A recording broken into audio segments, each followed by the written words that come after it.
ஆமாம், அப்படியே மனசுக்குள்ளேயே சொல்லுவோம் பிரச்சனையை. உங்கள் பசங்க பேரெல்லாம் சொல்லி என்ன நடக்கணுமோ அதை வேண்டி கேளுங்க. அவங்க உத்தரவு கொடுக்கணும் அப்படின்றதுல பழம் அது மாதிரி திரும்ப விழணும். தனம் தரும், கல்வி தரும், ஒரு நாளும் தளர்வரியா மனம் தரும், தெய்வ வடிவம் தரும், நெஞ்சில் வஞ்சமில்லாத அன்பர் என்பதற்கு எல்லாம் தரும்.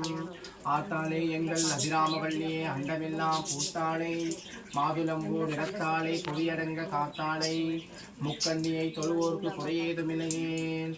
ஓம் சர்வ மங்கள மாங்கல்யே சிவே சர்வார்த்த சாதகே சரண்யே திரியம்பகே கௌரி நாராயணி நமோஸ்துதே.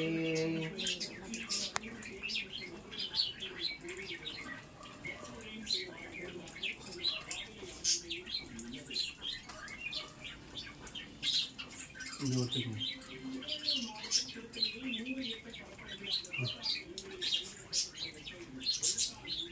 அம்மா, அந்த பாலகி தன்னோட பசங்களுக்காக உன்னை நாடி வந்திருக்கிறான். அந்த பாலகிக்கு உன்னுடைய கருணை பார்வையால் ஒரு நல்லது பண்ணுவேன்னு ஒரு உத்தரவாதம் கொடு. உன்னை நம்பி உன் மேலே நம்பிக்கை வச்சு அந்த பாலகி ரொம்ப கஷ்டப்பட்டு வந்திருக்கிறான். அந்த பாலகிக்கு நல்லது பண்ணுவேன்னு ஒரு உத்தரவாதம் கொடு. உன்னை நம்பி வந்தவங்களும் நீ கைவிட மாட்டேன்னு எனக்கு தெரியும். எல்லாரும் வந்தவங்க நம்பணும். நான் பார்த்துக்கிறேன், நான் சரி பண்ணி தரேன், உன் கோரிக்கையை நான் சரி பண்ணுறேன்னு ஒரு உத்தரவாதம் கொடு.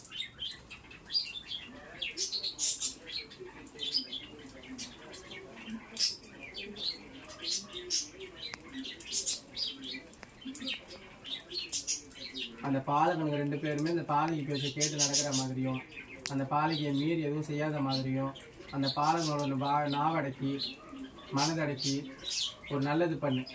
உன்னை நம்பி அந்த பாலகி நின்று கேட்டுருக்குறா. அவளுக்கு ஒரு நல்லது பண்ணுறேன்னு ஒரு உத்தரவாதம் கொடு.